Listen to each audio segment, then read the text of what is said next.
your video lesson for the week. So we're going to begin our work with the song Fire and Rain. And in this video, mostly what we're going to focus in on are the chord shapes that we're going to need for the song, and a little bit of some of those hammer-on transitions, or more so how we hammer on into some of our chords, and some of the pull-offs that we do to help transition us to the next chord. There are some interesting timing things that James Taylor does in the intro to this song, which most of those timing, those note timing, I should say, we will focus on that more so in video number 2. So we're going to start by making sure your hand knows exactly where to go and that it sort of has an understanding of how it needs to approach each transition as we move through the progression used in the song Fire and Rain. So let's get started. The first thing I need to note right off the bat is to play the song so that it matches James Taylor. We are going to be capoed up on the 3rd fret, and as always I will refer to these frets, however, as if this is the nut of our guitar, so fret 1, 2, 3, and so on. When we begin this song, we're using the bar chord shape, our F chord shape, which in this case we get to use the mini F or baby F, which is our index finger holding down two strings, string 1 and 2, and we really just need the 3rd string held down with our middle finger. You don't need to use your ring finger because we're not going to play string number 4. However, if your hand is used to this shape, use it. We're going to start on the 4th fret. So we're right here, which is on a dot. It's kind of your easiest way to make this first movement. Middle finger is on the 4th fret, and we're going to slide from the 4th to the 6th fret. And when we arrive on this 6th fret, you want to land in your F chord shape. It's just moved up the neck, being played up on fret number 6. So when we first start, we're going to play string 5 and string 3 together as we slide. And from there, get into your chord shape, and we're going to descend through the chord, meaning playing string 1, 2, and 3. Now we're going to re-strike that 3rd string and use that to slide ourselves backwards from really where our starting point was. We're going to slide from fret number 6 back down to fret number 4, and as soon as we arrive there on fret 4, index finger is down on the 3rd fret, putting us in our next chord shape. And just like we did on the 1st chord, once you arrive there on your 2nd chord, which is technically an E minor 7, we're going to be descending through those strings as well, string 1, 2, and 3. So let's put that first little movement together. First chord, we're moving into our A chord shape. Replay that 3rd string and move backwards to an E minor 7. After we play our barred version right there on the 3rd fret, we are going to move into a D major chord shape. Now when James Taylor plays this in the song, he works with a hammer-on and a pull-off, which we'll get to in a second in video number 2. So whenever you come out of this E minor 7, you're going to go into your D chord with your middle finger lifted, so your 1st string is open, and hammer down into it.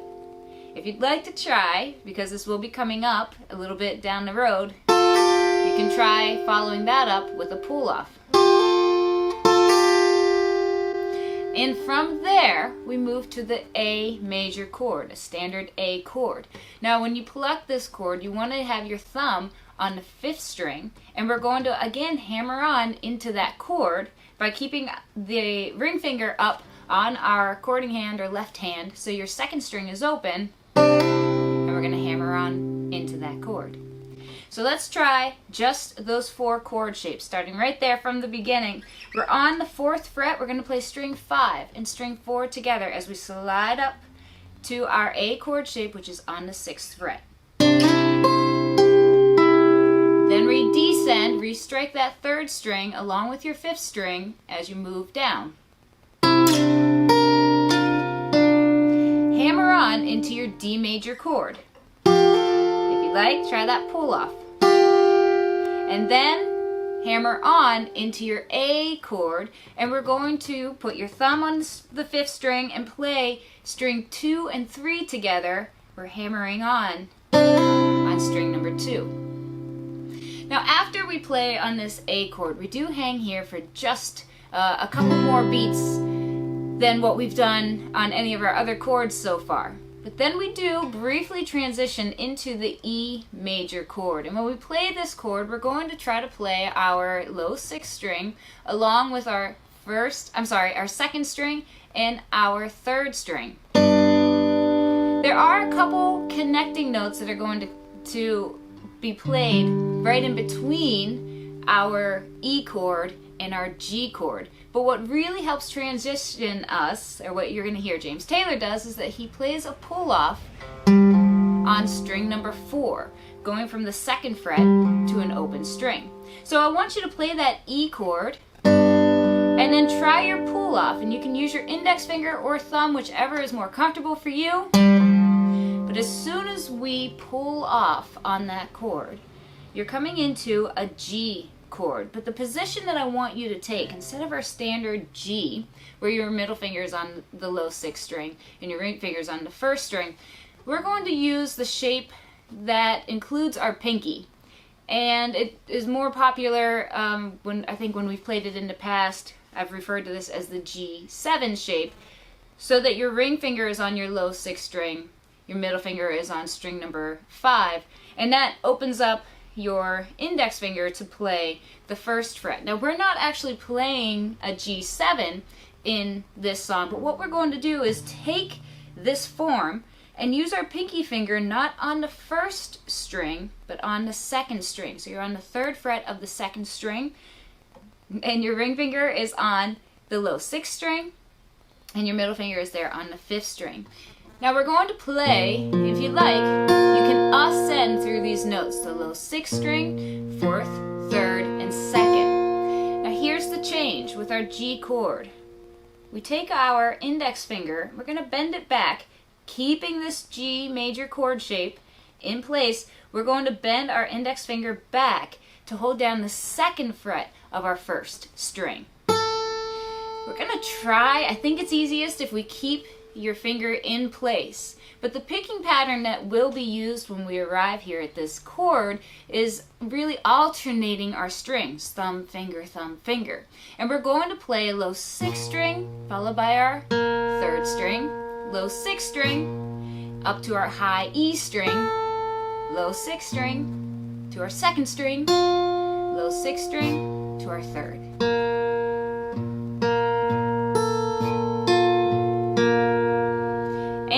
To end our phrase, we descend from our 2nd string right down to our 3rd, 4th, and back to an A chord.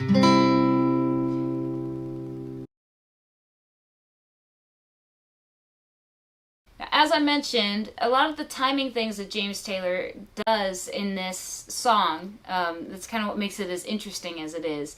So we're going to spend a lot of time talking about that in the next video. But some of these small little techniques, once you land in a chord, these are the hammer-ons that I demonstrated in some of those chord changes, and a little bit of the picking pattern that I showed between the E chord going into that new G chord shape.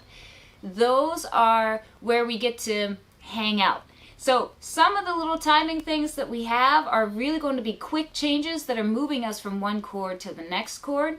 And once we're in the chord, we're going to want to pull off some of those techniques that I just demonstrated as I walked us through the chords. Now I mention that because if your hand knows where it's going, sort of those foundation places, it's going to make a lot of our timing challenges and our transitions a lot easier to manage, because we're going to be able to hear how those sort of rushed notes, or those 16th notes in comparison to our 8th notes, how they're going to fit in between our main foundation places. So we're going to try to go through that chord progression one more time slowly. I intentionally played the intro slowly in the beginning of this video so that you can hear all the little details that we're going to start working through. So definitely use that as a reference as we play through this.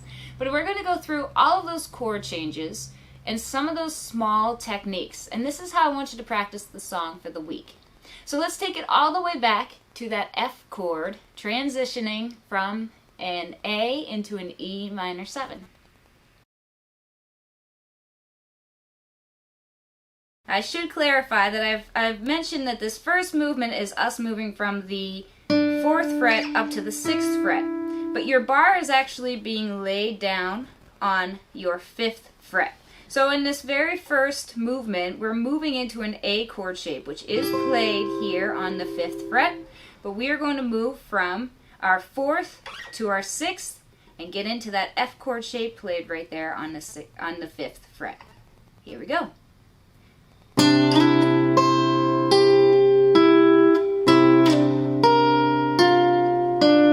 Hammer on into your D, and then a pull off, and you like to restrike the strings.